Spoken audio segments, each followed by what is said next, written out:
La Gazette du Togo, une vision sur l'actualité togolaise et sur le monde. Bonjour et merci infiniment de nous recevoir encore en ce jour. Merci pour votre confiance renouvelée. Rencontre déjà un nouveau numéro. Nous voulons rendre hommage à Monseigneur Nicodème Bariga, l'archevêque métropolitain de Lomé, qui a rendu l'âme le 4 août dernier. Cette émission se veut un hommage à cet homme d'église, mais aussi homme d'État, puisqu'il avait joué des rôles politiques dans ce pays en président la CVJR, la Commission Justice et Réconciliation. Pour en discuter, pour rendre cet hommage, un prélat, un autre prêtre qui ne peut que le faire. Il s'agit du père Pierre Chanel Fognon. Mon père, merci de cette invitation. Merci à vous, monsieur Gérard, et salutations fraternelles à tous nos frères et sœurs, amis, téléspectateurs, téléspectatrices, en nous présentant les condoléances les plus sincères, mais en même temps en demandant au Seigneur par l'illustre disparu, Monseigneur Yves Nicodème Bariga, la grâce de pouvoir participer à cette émission sans émotion. C'est cela. C'est la grâce que je demande. Merci mon Père, que cette grâce soit pour cet hommage que nous voulons rendre à cet homme. Et en cet instant précis, eh bien, nous avons une pensée pieuse pour la mémoire de cet homme d'église qui a dirigé la diocèse de Lomé pendant 4 ans environ, c'est ça, bien ça, non? Tout à fait. Tout à fait, et qui a rendu l'âme à l'âge 61 ans.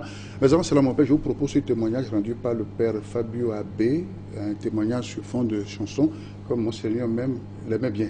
Il aimait beaucoup. Voilà.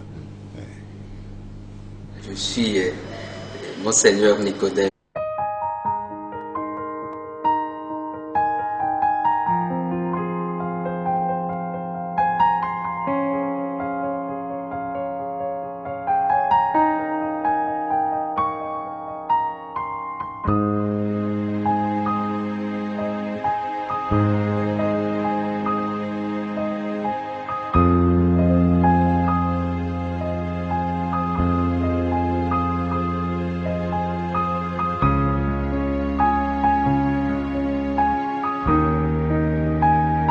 Parti si tôt, tout doucement sans bruit, emportant pour bagage les belles parts de ta vie. Tu n'avais pas de super pouvoir, tu étais incroyable, incroyable homme de Dieu, pèlerin de justice, ta vie est un beau chant. Hey, Denuelo,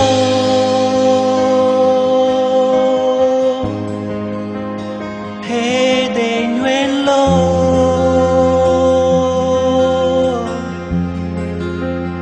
hey, Denuese,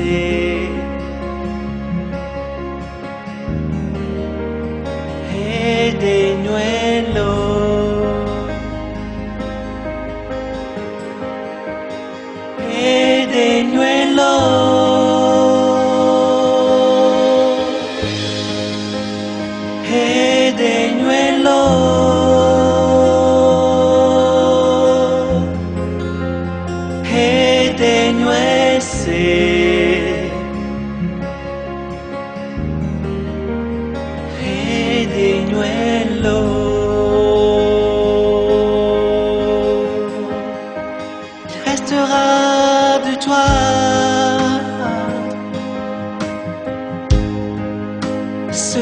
Tu as chanté,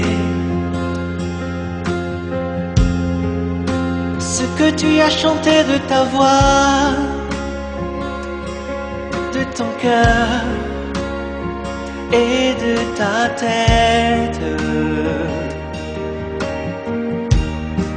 sur son trône royal,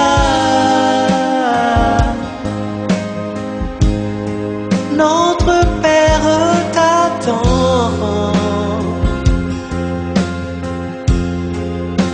Il t'accueillera, peu importe le passé.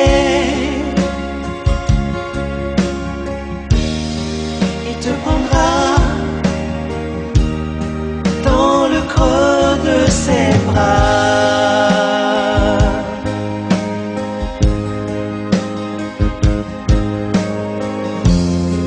Malgré notre peine, nous te laissons partir. Notre Dieu saura mieux t'accueillir.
C'était un témoignage du père Fabio Abbé. Il est en études en France, études de musicologie.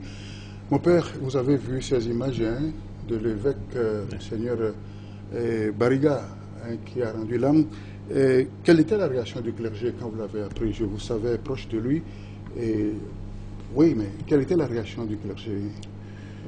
Merci, mais avant même de répondre à la question, je propose humblement que serait dénué, nous puissions prolonger ça en le remettant entre les mains de notre Dieu, le Dieu de la résurrection qui en Jésus-Christ, son Fils, donne la plénitude de vie à tous ses enfants. Au nom du Père et du Fils et du Saint-Esprit. Amen. Amen. Seigneur, accorde-lui le repos éternel et que brille à ses yeux la lumière sans déclin, qu'il repose en paix.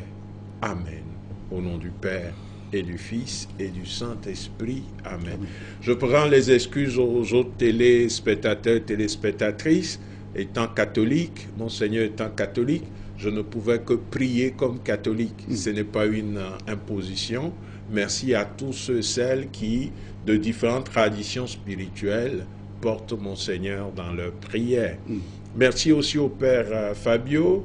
Il y a aussi le Père Alphonse qui est à Rome. Lui vit à Rome. Il est salésien et qui a connu aussi Monseigneur, un grand musicien aussi, camerounais. Et qui a aussi composé un chant en honneur de Monseigneur. Merci à eux tous et tous ceux qui essaient d'honorer sa mémoire. À la question, nos sentiments, je pense que en dehors du clergé, c'est chaque fils et fille du Togo, de l'Afrique et ailleurs.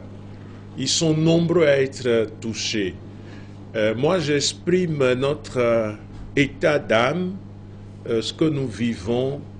Nous sommes des hommes et des femmes brisés, mais debout au pied de cette croix, dans la dignité des fils et filles de Dieu, qui croient en la glorieuse et bienheureuse résurrection des morts. Jésus lui-même a dit, celui qui croit à moi, même s'il meurt, vivra éternellement. Il a dit, je suis la résurrection et la vie. Et il a aussi dit que votre cœur ne se trouble pas. À la maison de mon Père, il y a plusieurs places. Je m'en vais préparer une place pour vous. Et hier, nous avons célébré l'entrée dans cette gloire de la Vierge Marie, sa mère. nos frères orthodoxes parlent de dormition, nous parlons de l'Assomption. Il y a tellement d'événements spirituels qui nous rassurent que même brisés, comme la Vierge Marie et Saint Jean au pied de la croix, dans l'évangile de Saint Jean justement, nous sommes debout dans l'espérance en la bienheureuse résurrection. C'est de cette façon que je peux le dire. Sinon, si on pose la question à chacun, il trouvera peut-être un geste, une parole pour exprimer cela. C'est ça. Une grande perte pour la communauté catholique du Togo, famille de Dieu. Oui, une grande perte pour l'Église. Une grande perte pour l'Église universelle. Parce que Monseigneur Nicodème Bariga, ne l'oublions pas, est évêque et archevêque. Et avant de recevoir par la grâce de Dieu et la bienveillance du Saint-Siège cette mission, il est diplomate. Oui.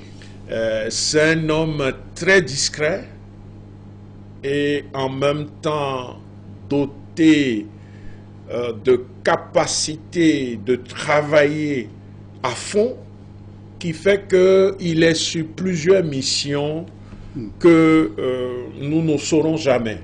C'est pour ça que je dis... Il en a effectué en Afrique. Il en a effectué en Afrique. En Côte d'Ivoire. Voilà, ça c'est... Au temps chaud, hein. Au temps chaud, après le génocide au Rwanda. En 94, oui. Oui, et puis aussi après la crise en Côte d'Ivoire. Il a été en Israël et ailleurs. Mais même en étant évêque, il avait encore des missions.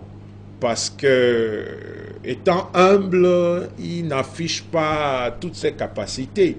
Mais c'est un homme d'église qui a de l'expérience en ce que l'on appelle désormais la justice transitionnelle. Oui. Et donc, sur ce plan, il a été sollicité à différents endroits en Afrique et dans le monde pour faire un travail, mais comme un travail, je dirais, inconnu comme caché, qui est spécifique à ce grand charisme qu'il a.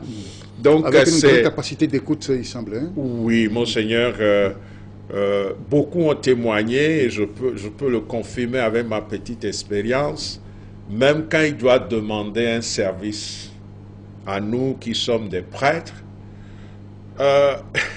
la façon dont il salue et formule la demande, on ne peut qu'être touché positivement et se dire, Seigneur, donne-moi cette grâce qu'a Monseigneur Bariga de donner de la considération, de la dignité à toute personne.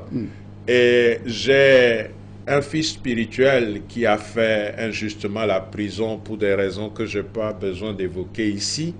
Quand il a appris le décès de Monseigneur, il m'a écrit en disant, quand j'étais en prison, il est venu nous visiter et il a même promis qu'il reviendra célébrer la fête de Noël avec nous, mais dans l'espoir que cela puisse ne pas être pour un certain nombre encore en prison. Et la dernière fois, j'ai trouvé sur les réseaux sociaux le témoignage de Fovi Katakou, qui est un acteur de la société civile. Quand il était en prison, ce que Monseigneur Bariga a pu faire, non seulement pour sa libération, mais aussi pour lui rendre la vie plus ou moins acceptable durant sa détention. Et je me rappelle très bien, parce qu'il m'avait justement envoyé pour essayer de rencontrer l'intéressé et de mener des missions que je n'ai pas besoin de présenter ici. Dans tous les cas, humainement parlant, là je suis au niveau humain, nous sommes des êtres de chair et de sang, c'est vraiment une grande, grande perte pour nous.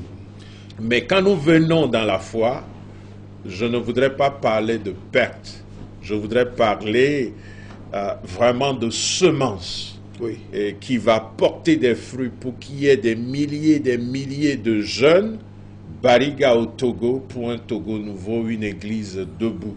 Et si j'ai accepté d'être à cette émission, c'est aussi pour ça. Parce qu'il aimait tellement les jeunes que je me suis dit, je vais venir, connaissant aussi vos talents, nous allons échanger et peut-être ça peut aider un jeune à mieux vivre sa vie pour être un Bariga, un Yves Nicodème, pourquoi pas. C'est cela. J'ajoute, mon père, que le 4 janvier 2013, il nous a reçus chez lui, dans son évêché, il était à Tapamé, dans cette émission justement Rencontre et Échange. Je me rappelle qu'avant l'émission, c'est lui-même qui nous a servi le petit déjeuner à table. Ah oui. Il faisait encore témoignage de son humilité. Mon père, très vite, la société n'a pas traîné. La conférence des évêques du Togo a rapidement sorti un communiqué confirmant la mort de Monseigneur Bariga, le jour là même, ce dimanche-là, à peine quelques heures que... Alors, est-ce que c'est pour couper court aux rumeurs sur les réseaux sociaux? Parce qu'il y en a eu après, hein, on veut savoir de quoi est mort finalement Monseigneur Nicodème Bariga. Oui, annoncer le décès de l'archevêque de Lomé, vous constatez que ça a été rapide. Pour les raisons que vous évoquez, oui, mais également pour une question d'honnêteté, de vérité vis-à-vis du peuple de Dieu qu'il a aimé. Et il faut dire que Monseigneur, dans l'humilité qu'il a toujours caractérisée, a laissé l'Église s'occuper de lui jusqu'à sa mort. C'est ça. Ce qui fait que communiquer son décès était un acte ecclésialement sans risque. Mais en même temps, c'est pour solliciter la prière du peuple de Dieu, parce que c'est un grand homme de prière. Il faut le côtoyer pour le savoir. Je me rappelle souvent quand on a des entretiens, il a pris le temps de tout noter, parce qu'il note toujours. Quand il reçoit, il note toujours. Et puis, discrètement, il va regarder sa montre et avec sa douce voix, il va te dire « Fada, m'avait doguera, Mila y est dit après. » Il respecte ses ordres. Voilà, donc il t'a dit « Père, je vais prier maintenant et nous allons continuer après. » Et donc, effectivement, c'est sorti, la décision POT numéro 210-SG-CET 2024 du 4 août 2024 nous annonçait le retour à la maison du Père de son Excellence, Monseigneur Yves Nicodème Anani Bariga Bénissant.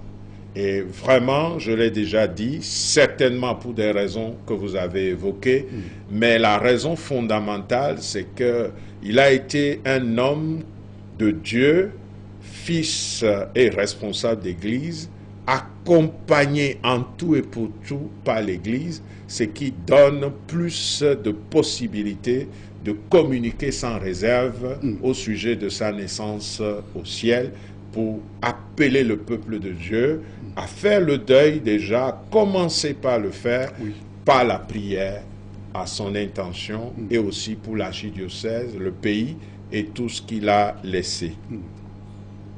Oui, je parlais de ce dont il est mort.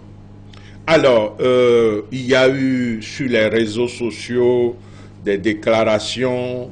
Je voudrais humblement dire que si nous voulons avoir des informations, il faut savoir les chercher sur les réseaux sociaux.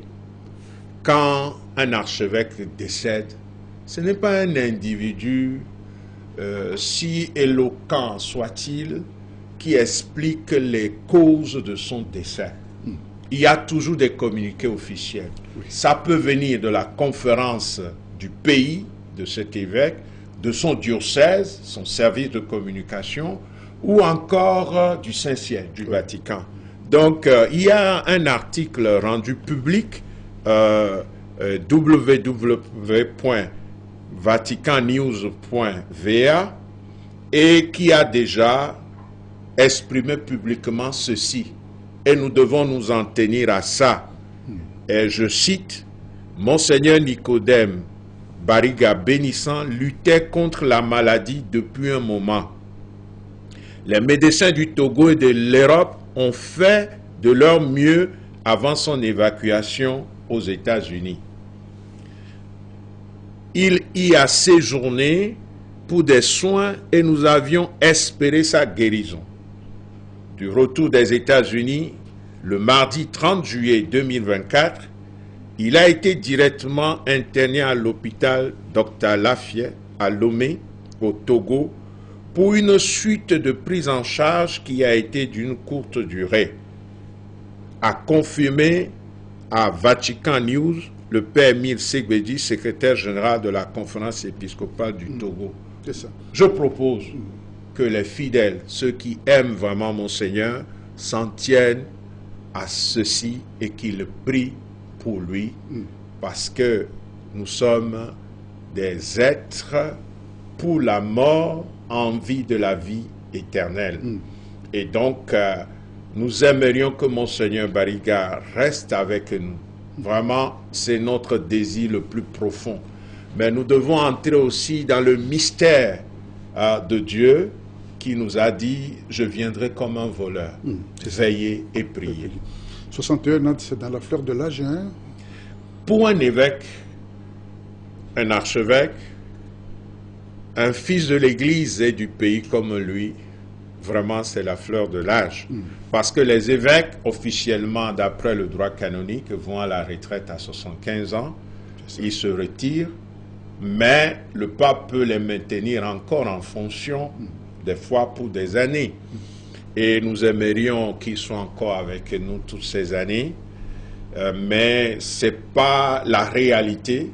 Et puisqu'il appartient à Dieu, c'est Dieu qui l'a créé, qui l'a doté de qualités, de talents extraordinaires, lui a fait don d'une foi profonde, a fait de lui un pasteur infatigable.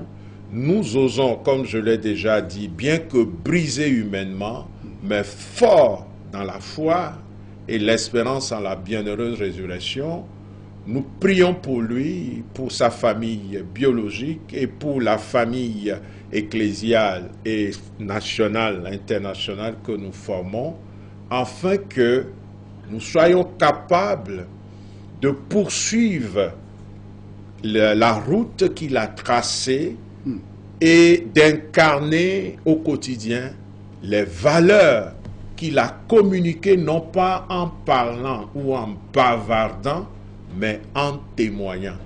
Et le témoin est martyr. Et donc je pense que, comme nous pouvons le dire en prenant le thème martyria, Monseigneur a essayé de faire sa part en tant que martyr de Jésus-Christ, c'est-à-dire témoin de Jésus-Christ. Nous bénissons le Seigneur pour sa vie et une fois encore, nous le prions de l'accueillir dans son repos éternel et d'être la source de la consolation véritable pour nous tous. Rencontre échange, nouveau numéro. Nous parlons de Monseigneur Bariga, archevêque métropolitain de Lomé, décédé le 4 août dernier. Le père Pierre Affognon, aumônier national des cadres catholiques du Togo, est mon invité. C'est avec lui que nous rendons hommage à ce grand homme, lui-même qui a raconté un peu son parcours. Et on va suivre cet extrait, un extrait de parcours de cet homme d'église qui nous a quittés il y a cela près de 2 semaines. Je suis Monseigneur Nicodème Bariga, évêque d'Atapamé au Togo depuis mars 2008. J'étais encore enfant et un jour on apprend comme ça qu'il y avait un coup de tonnerre qui a tué un enfant et quand on a cherché à savoir on a dit c'est parce que ses compagnons sont allés faire des... je sais pas comment, le vendre à des fétiches. J'ai dit ah bon, pourquoi? On a dit mais parce qu'il était le premier de la classe. Alors comme j'aimais beaucoup travailler, elle dit si c'est ça, je ne vais plus aller à l'école. Et puis j'ai appris qu'il y a un séminaire, on m'a expliqué que c'est ceux qui se préparent à devenir prêtres. J'ai dit alors, là, on ne peut pas faire des méchancetés. Donc c'est peut-être un besoin de sécurité qui m'a conduit aux portes du séminaire. Mais par la suite, une fois qu'on est là, on découvre ce qu'est le service de Dieu. Et c'est ça qui a été prioritaire dans ma vie. C'est-à-dire, Dieu a besoin de certaines personnes pour se révéler aux autres, pour être vis-à-vis de ceux-là, sa voix, ses mains et son cœur.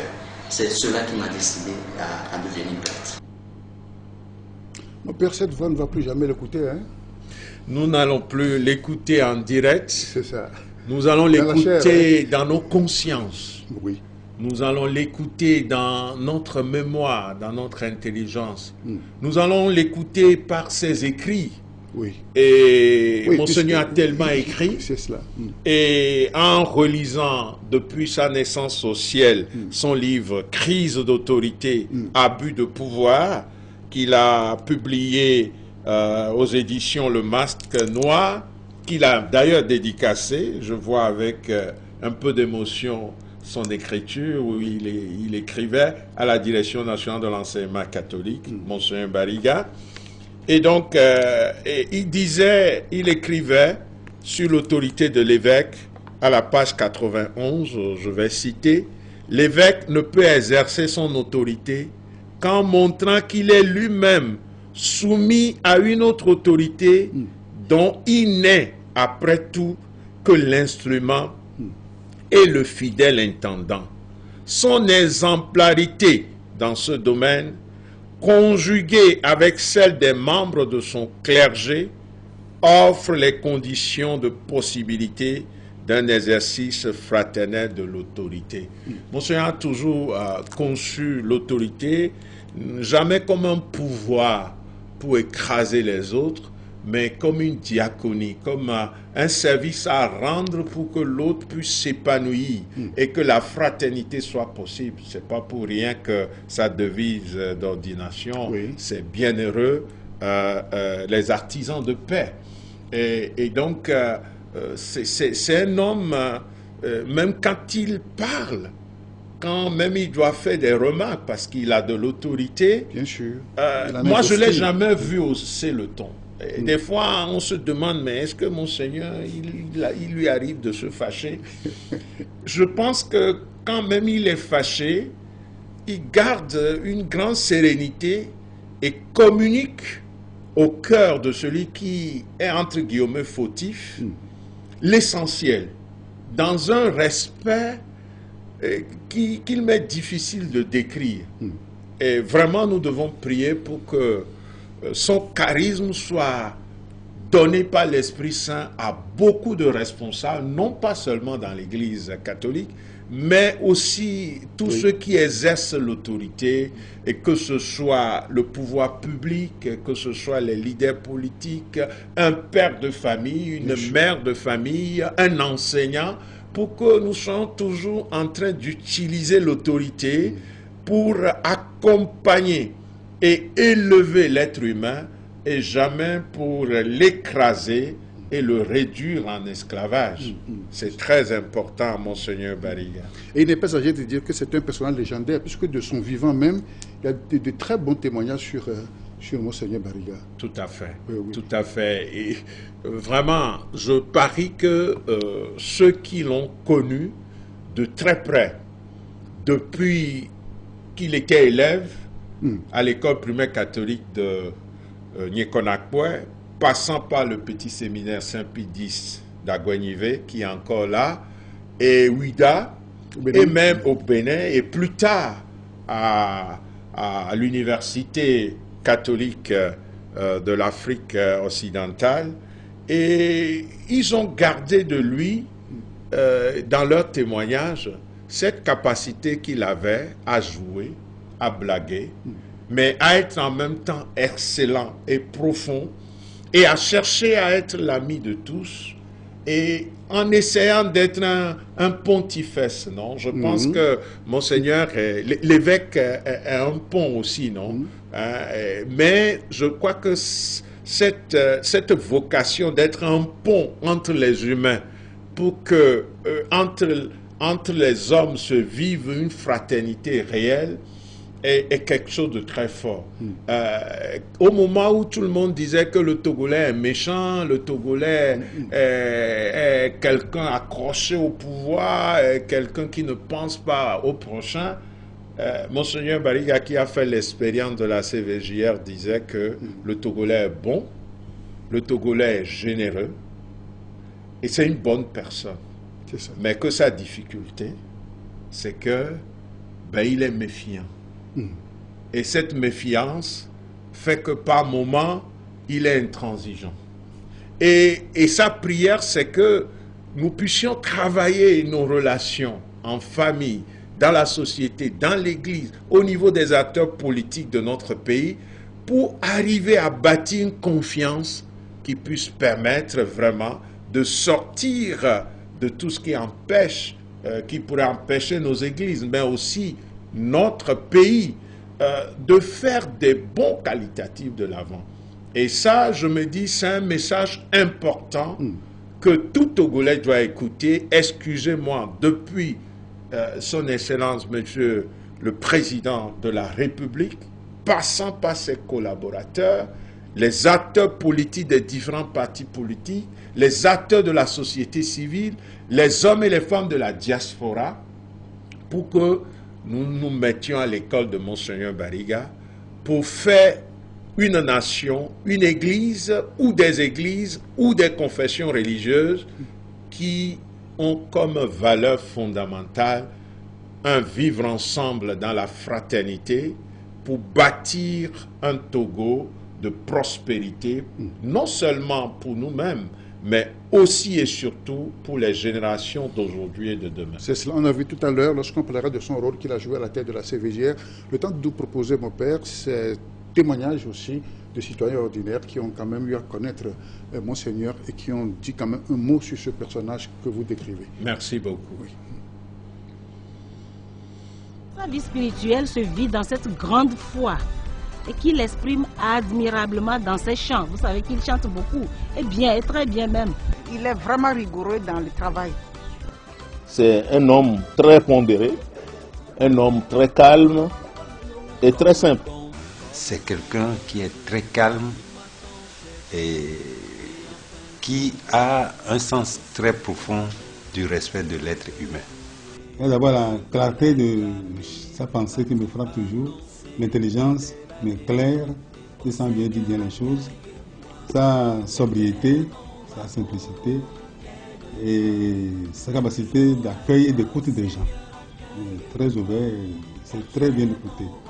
J'ai été fasciné, très frappé par la pertinence de ses réflexions, par son ouverture et sa connaissance de cette thématique qui était assez nouvelle pour nous tous, le concept de la justice transitionnelle et dans lequel le Togo s'est engagé. Et comme vous voulez, quand vous allez en classe et qu'on fait un devoir, sachez que vous ne l'atteindrez pas. On a fait l'école primaire dans la même période, mais il était brillant.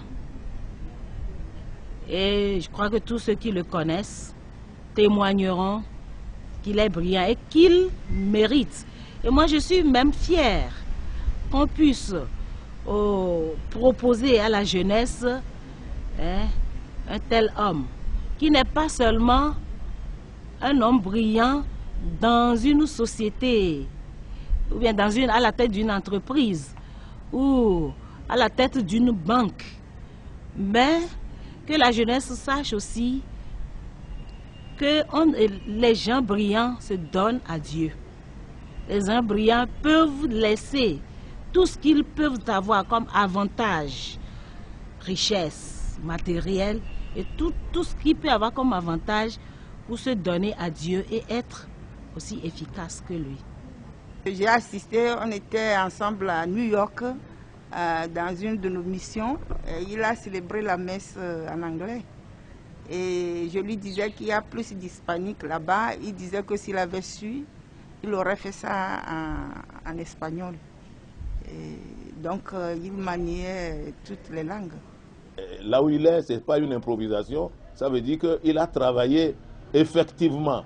Il s'est mis sur les bancs et il a compris que pour être quelque chose, il faut travailler, il faut étudier. Donc, la jeunesse qui veut le prendre pour modèle doit faire en sorte que elles aussi, elles puissent être studieuses. Cette jeunesse doit être studieuse pour pouvoir parcourir les échelons et puis surtout obtenir les diplômes nécessaires et aller loin dans les études, comme lui. Ce sont des témoignages réalisés plus tôt. Et parmi ces gens qui ont témoigné sur Monseigneur, il y en a qui ne sont plus parmi les vivants, paix également à leurs âmes. Tout à fait. Dans l'espérance de la foi, tous vont se retrouver là-bas. Amen. Alors nous sommes en train de parler, n'est-ce pas, mon Père? Tout à fait. Et nous prions pour le repos en Dieu de tous nos défunts.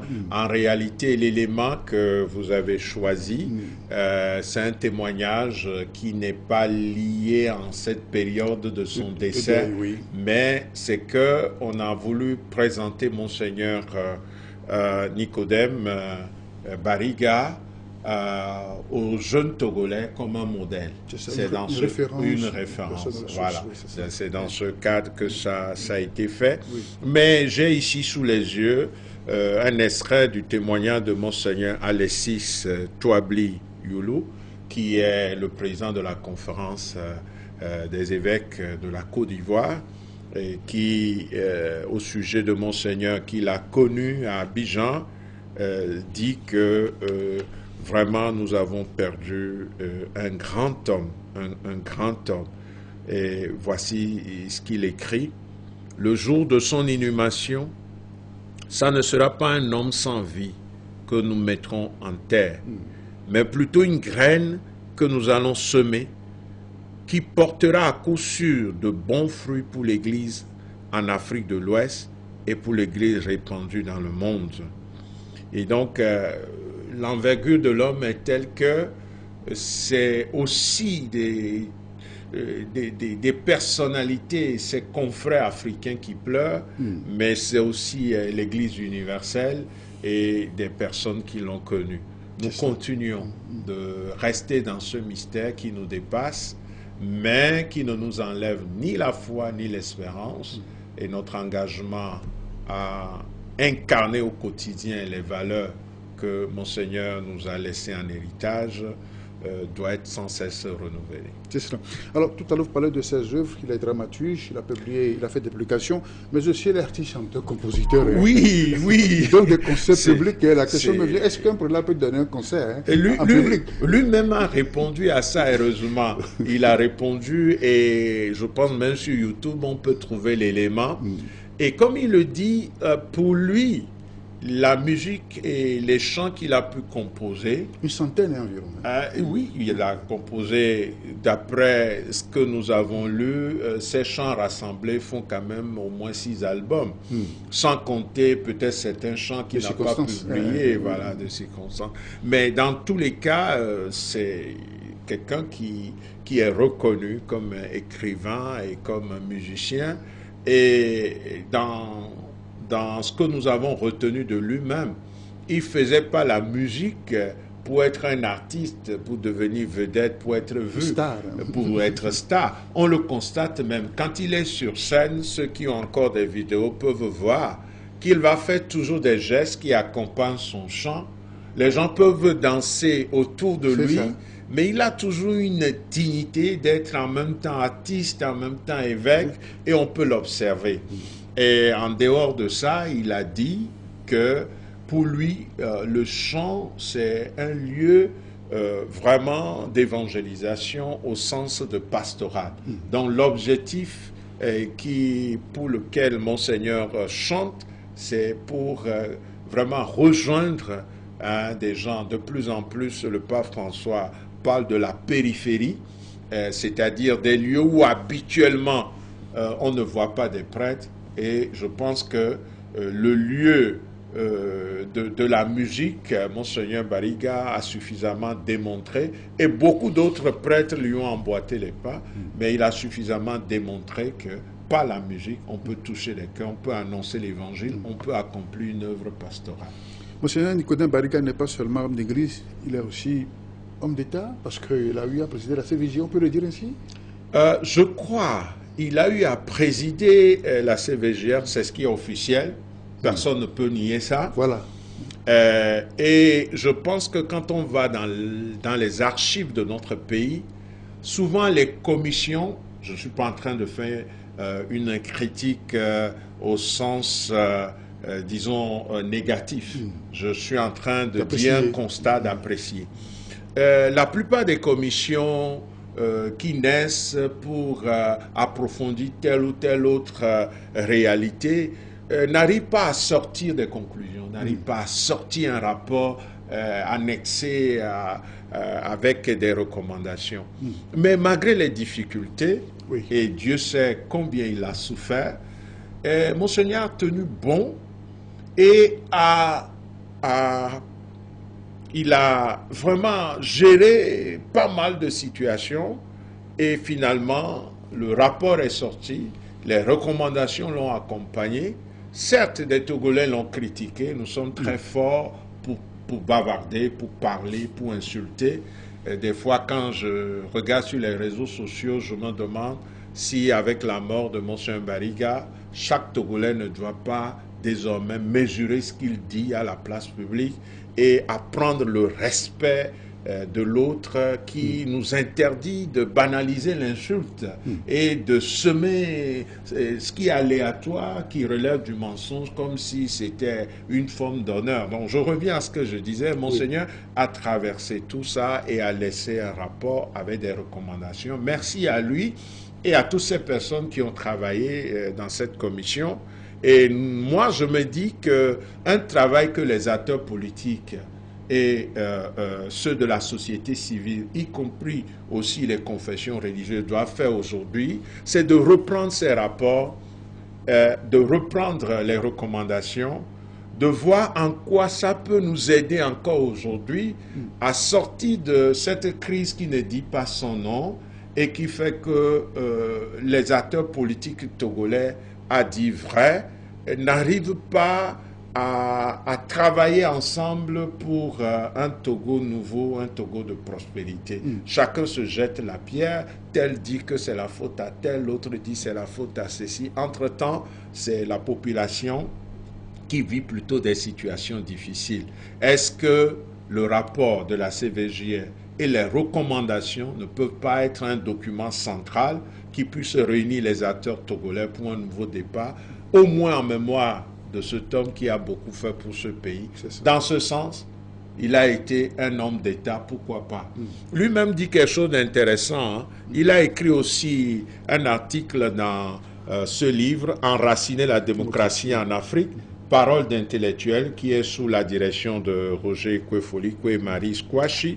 Et il a parlé de la religion, frein ou levier pour la démocratie en Afrique. C'est de la page 227 à la page 223. Mais je propose que des gens puissent lire un peu sa conclusion. Parce qu'il dit ceci, les religions ont donc une vocation politique qui se situe tant en amont de la politique, dans un rôle de suppléant social, qu'en aval de la politique, dans un rôle de tuteur moral et de veille citoyenne, rappelant à l'État à sa propre vocation lorsqu'il néglige ou outrepasse ses responsabilités au regard de la dignité de la personne humaine et protestant aux besoins face à la sinécure. Mais les hommes d'État, n'étant jamais enthousiastes face à la limitation de leur pouvoir, et les hommes d'Église au sens large, n'étant jamais exempts de danger d'outrepasser les leurs, cela suppose des conditions.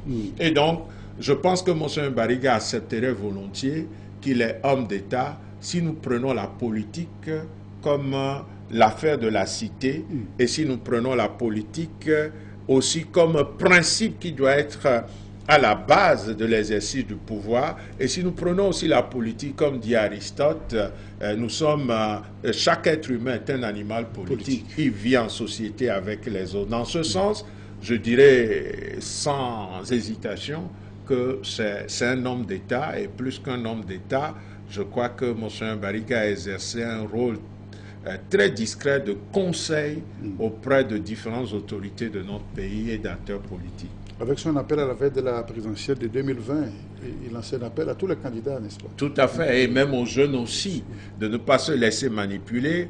Et donc, son souci de la centralité du Togo et des fils et filles de ce pays est suffisamment démontré.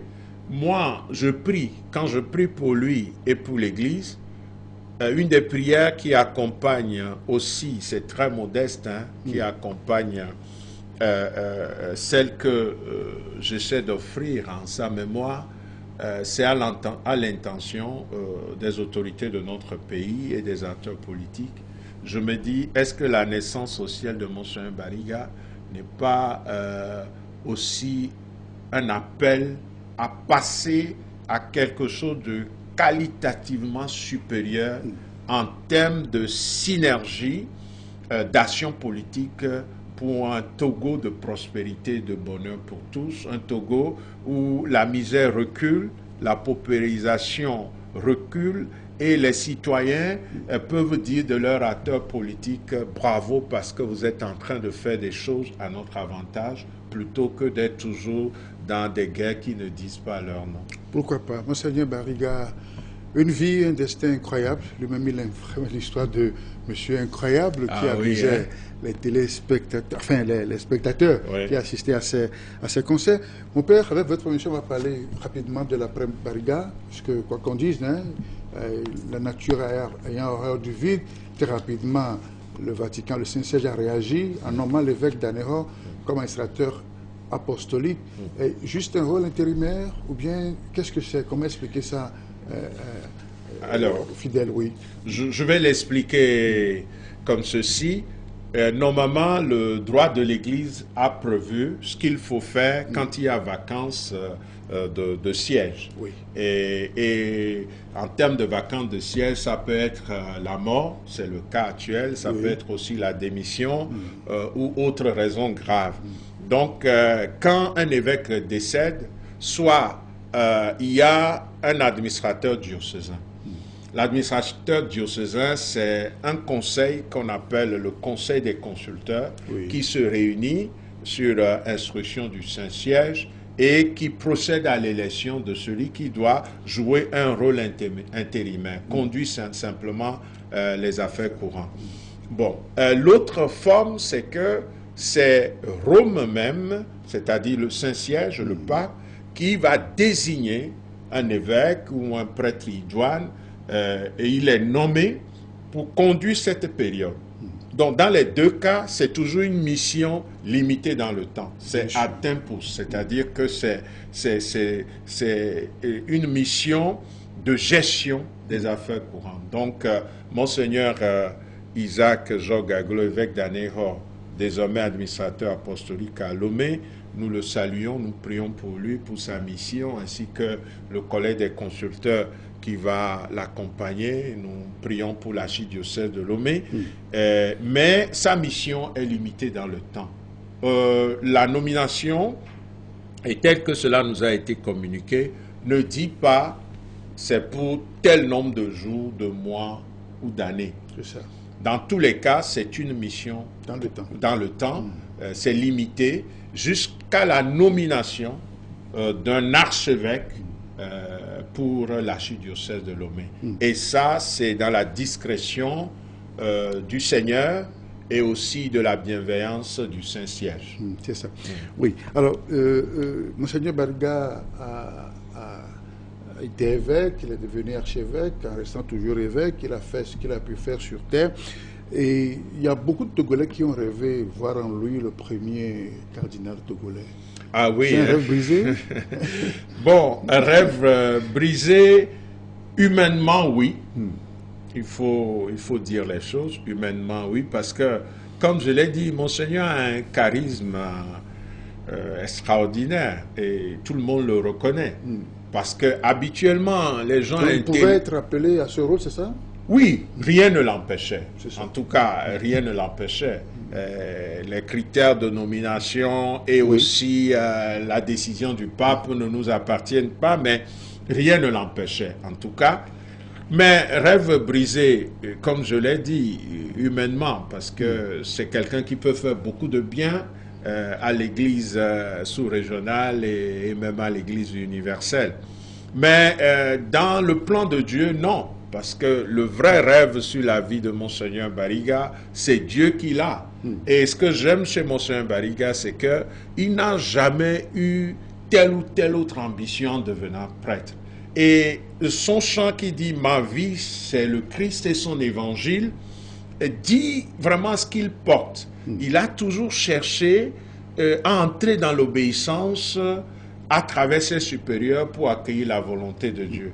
Quand il était aux études à Rome et étudiait au Biblicum, donc faisait une spécialisation en exégèse, mais tout ce qu'il portait dans le cœur, c'était de rentrer au Togo et d'enseigner au grand séminaire de Lomé, qui à l'époque n'avait pas nécessairement toutes les personnes qui ont toute la capacité de mener cette action.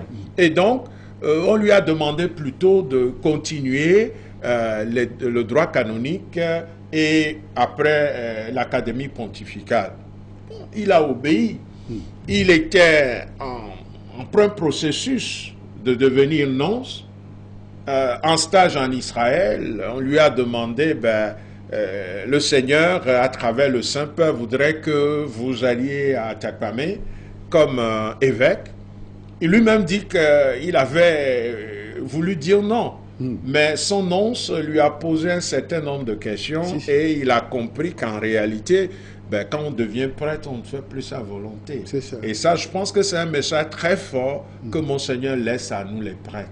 Quand nous sommes prêts, nous devons obéir et aller partout où l'Église nous envoie. Au fin fond d'un village, on doit chanter Alléluia. En pleine ville, on doit chanter Alléluia. Partout où on nous envoie, nous devons pouvoir dire oui. Je pense que nous, prêtres, nous ne pouvons plus nous lamenter parce qu'on nous a envoyés ici, on nous a envoyés là. On doit toujours se réjouir parce que Monseigneur Bariga, sur ce plan, est un modèle pour nous. C'est ça. Bien, mon père, pour ces témoignages que vous rendez à votre évêque, et dans le sacerdoce, n'est-ce pas, à notre père évêque. Notre père évêque, voilà, c'est ça le thème consacré à votre père évêque.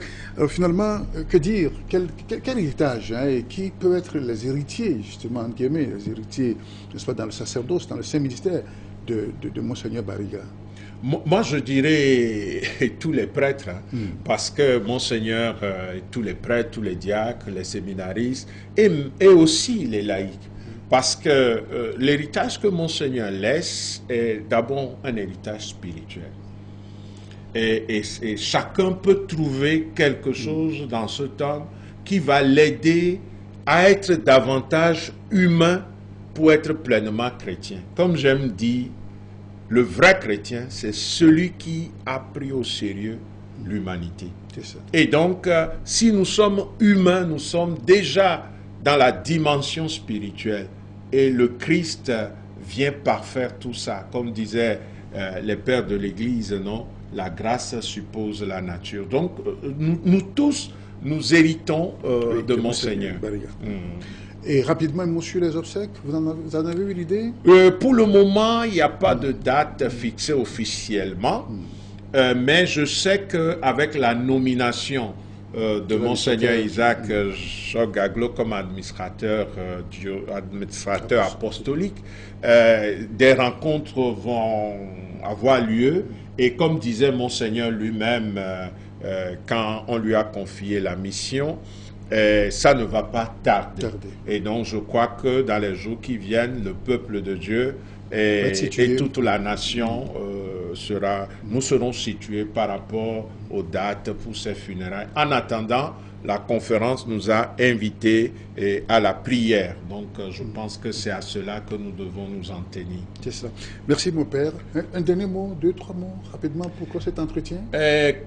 Vraiment, je crois que j'ai dit l'essentiel. Et je voudrais simplement demander au Seigneur de continuer de bénir l'Église, les églises du Togo, l'Église catholique en particulier qui est endeuillée, mais de bénir notre pays, de bénir ses dirigeants, de bénir ses acteurs politiques, de bénir chaque fils et fille de notre pays, pour que ce départ ne soit pas simplement pour nous une parenthèse, mais un kairos, un temps favorable où nous devons nous remettre sérieusement en cause pour assumer notre existence humaine, notre existence spirituelle autrement, pour un Togo, je l'ai souvent dit, un Togo de bonheur et de prospérité pour tous, Togo dans lequel les citoyens et citoyennes sont capables d'applaudir ceux qui les gouvernent parce qu'ils sont heureux et fiers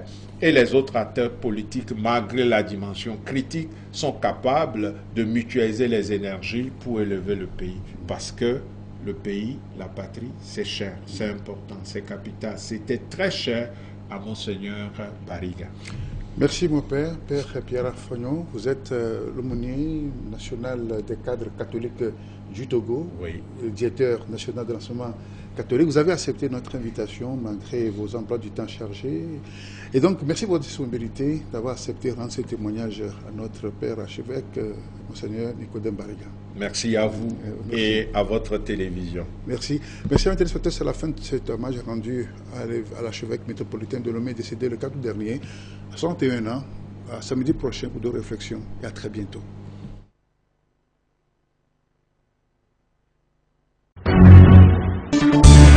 La Gazette du Togo, une vision sur l'actualité togolaise et sur le monde. Rejoignez-nous sur le www.lagazettedutogo.com ou sur nos comptes Facebook, Twitter et YouTube. Pour tout contact, écrivez à contact@lagazettedutogo.com ou appelez le 92 80 88 53. La Gazette du Togo, c'est l'information en continu.